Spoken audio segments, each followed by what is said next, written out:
Welcome back to the Essence of the Soul. A safe haven for all souls. My name is Linda. And my name is Paris, and welcome to episode 7. Today we're going to be talking about body positivity.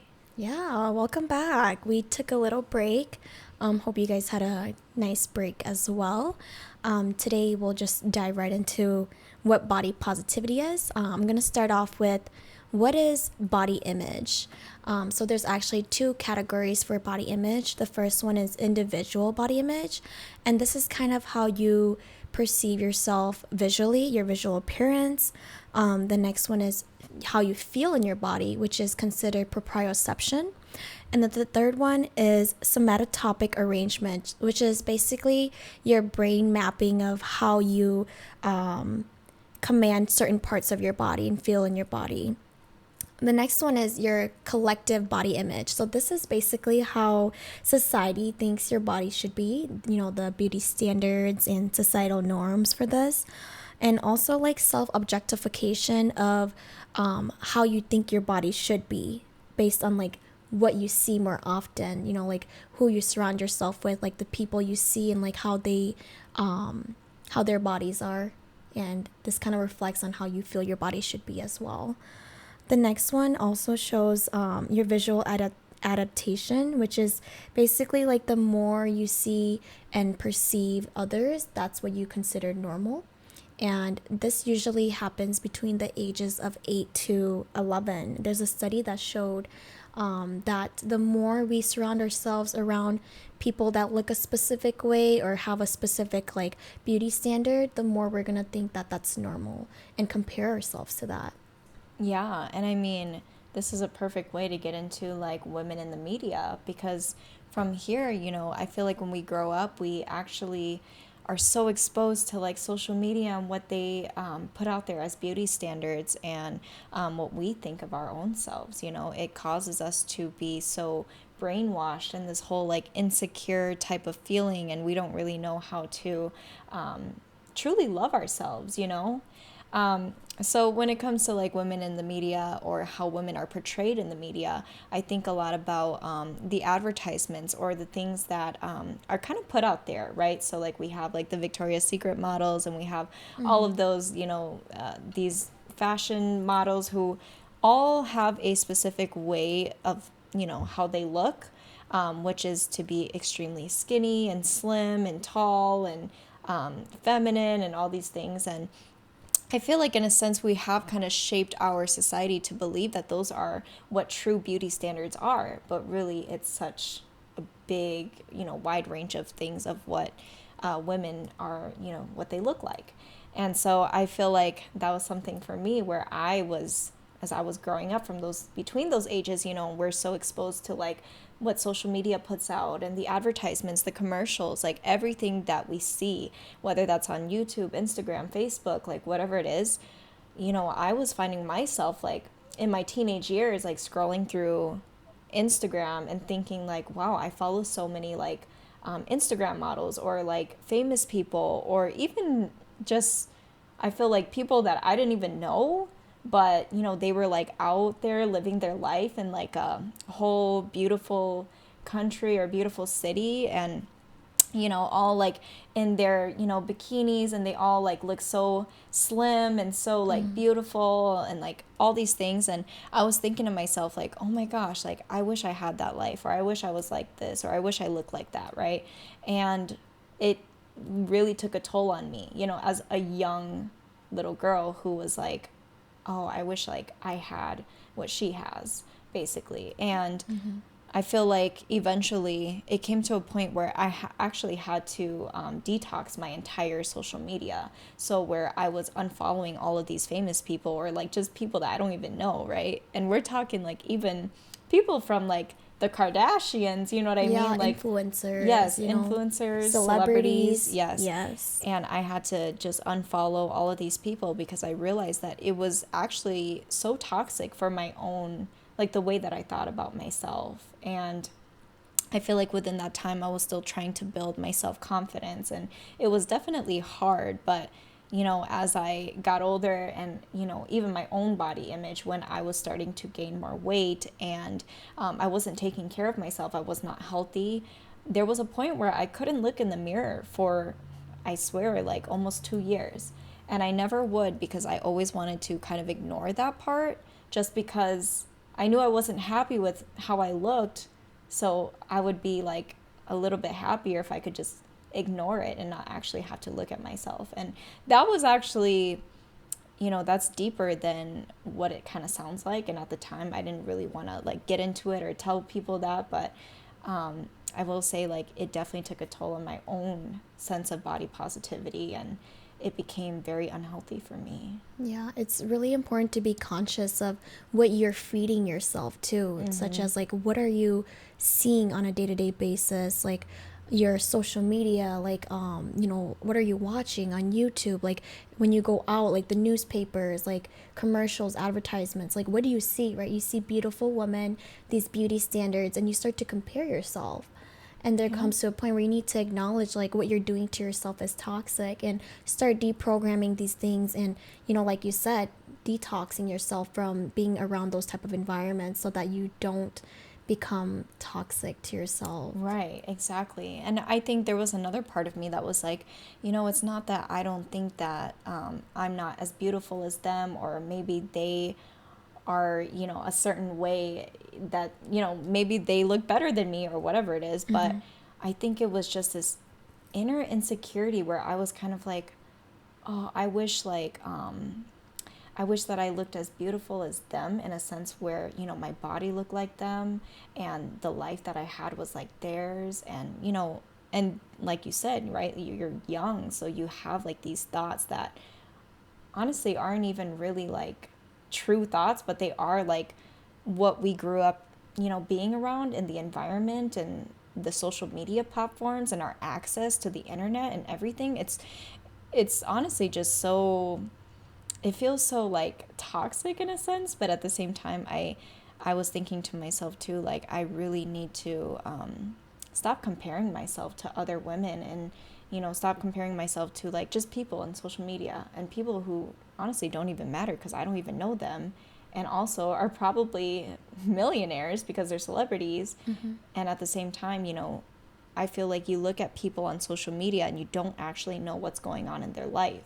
Like sometimes women are posting these beautiful photos of themselves, but deep down inside, like they're also hurting and they're also facing a beauty standard that, they have to meet, like Exactly. we look at Victoria's Secret models, a lot of them, they don't have the freedom to go out and eat whatever they want because there's a specific beauty standard that they have to go and follow in order to be good enough, To for, stay in the modeling industry. yes, Even. and the Yes. campaigns and all of these things, and that's what I feel like here in women in the media is what, people sexualize women so much and they make profit off of that. And that's just honestly the world that we've been kind of conditioned to live in and to understand and to think about, and what we've been exposed to, all these years. Yeah. And it's crazy that it starts at a very young age. Like the studies that have been shown, 8 to 11, you are like still growing as like a young girl, Yep. preteen years.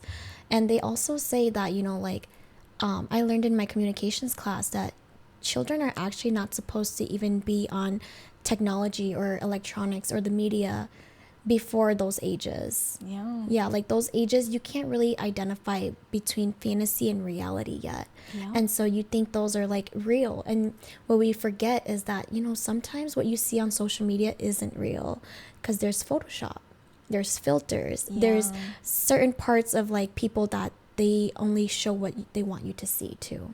Exactly. And that's where it all comes from, behind the screen, is a lot of times we don't really know who these people truly are, you know what I mean? And I think that's another thing, is realizing that body positivity is not always just about what you look like on the outside. It's literally, it's soul deep, it's skin deep, it's who you are, and it's about how you feel at the end of the day. Inside and out, yeah.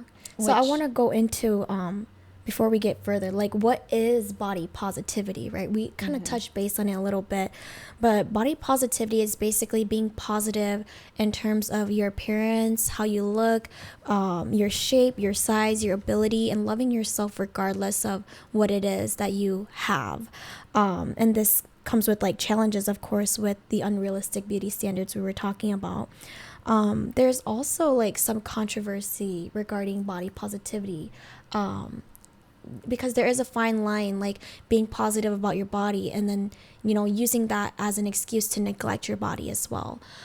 So I feel like a big part of it for me, what body positivity means, is to be healthy inside and out, regardless of if you're skinny or you're, different or whatever it is. As long as you're feeling healthy, you feel from within and outside.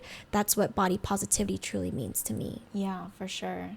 And I mean, it's just deeper than the surface level. And these beauty standards that we have created is all societal, and it's all just a stigma and stuff that, we created within the platforms that are out there. So whatever we see, whatever we're exposed to, whichever region or country or state, or there's different beauty standards around cultures of, just different places. And I feel like, a lot of times, like, we don't realize that it is so much deeper than what you look like. And you'll see, like, I know a lot of women out there, including us ourselves, who strive to be like somebody out there, right? Like, a famous person or whatever it is, like, oh my gosh, like, she's so beautiful, and I wish I had that natural beauty, and I wish I was like this. But I feel like at the end of the day, you come to a point where you're like, actually,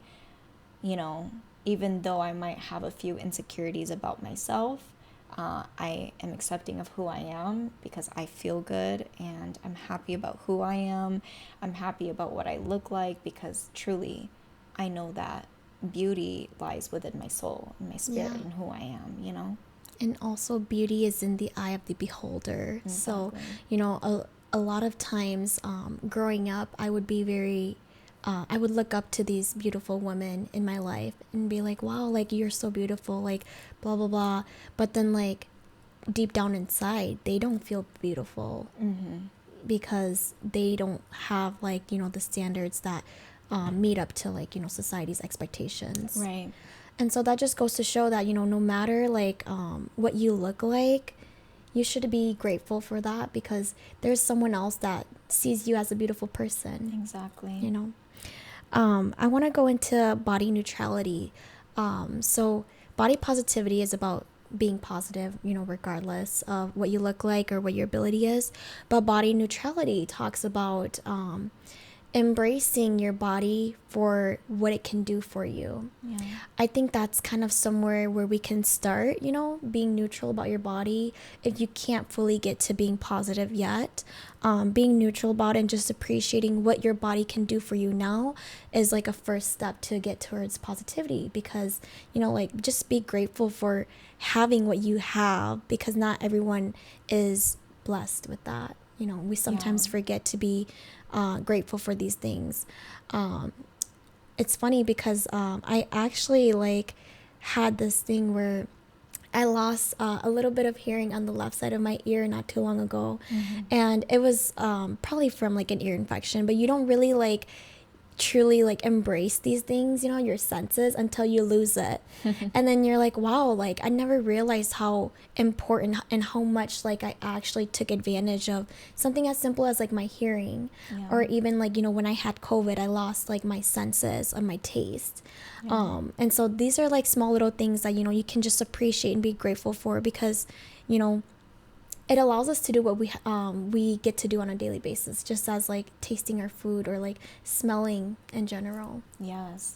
I feel like that is so important, just being simply appreciative of the things that we actually need, and it's not just about judgment, or it's not about what the world thinks of us or what people think of us, it's about the senses, as simple as that. And just embracing what we have in general, what we were born with. And also, like, I feel like too, like, if you did decide to change a part of your body, whether that's on your face or on your body or whatever it is, I feel like embrace that as well, no matter what you look like, no matter what you've gone through.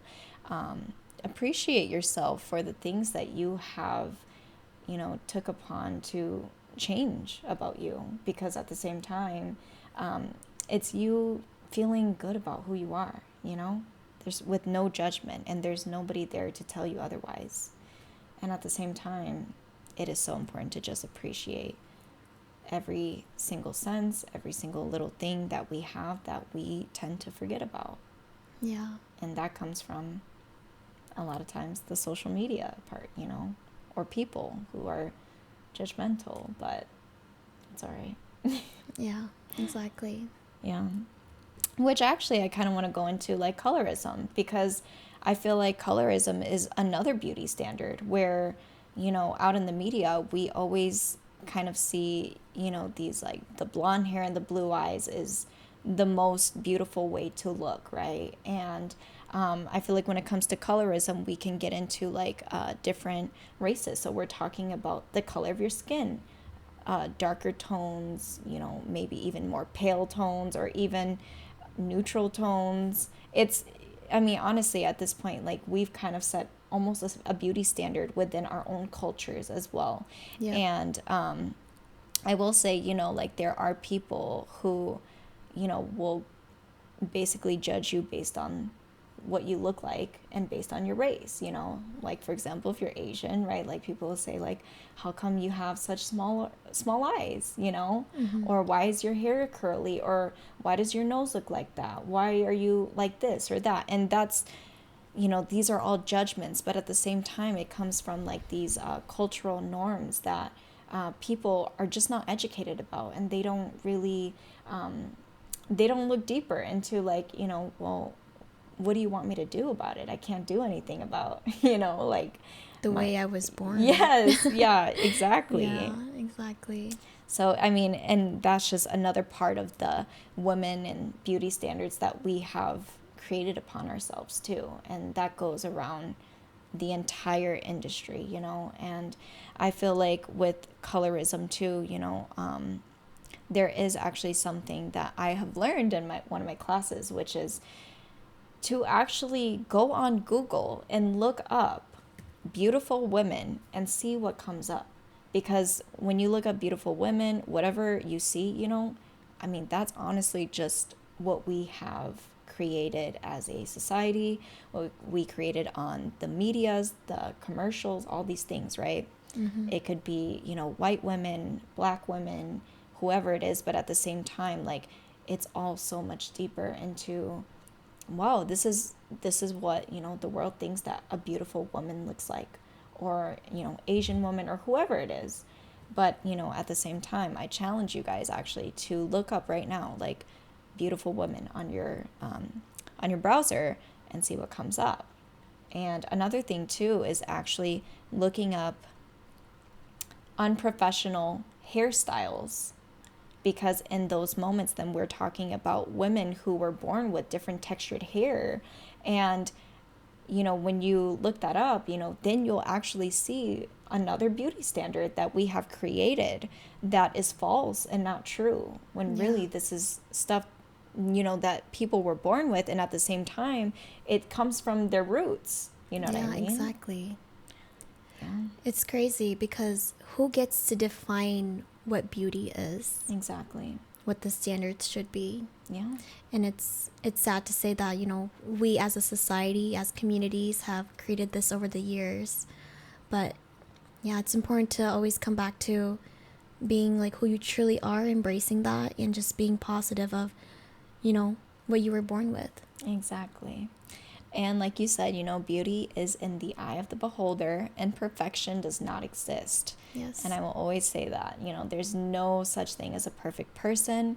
There's no such thing as, you know, the perfect body, the perfect face, the perfect image. None of that, you know. You are beautiful in your own unique ways. Yes. Yeah. Yeah, everyone's beautiful in their own way. And I hope that you do take this with, you know, personal to your heart. Embrace yourself, love yourself, be positive with what you have, what you were born with, and just remember that you are beautiful inside and out. Thank you guys for watching, and tune in to our next video. Yeah, thank you so much. Have a good one. Thanks. Bye.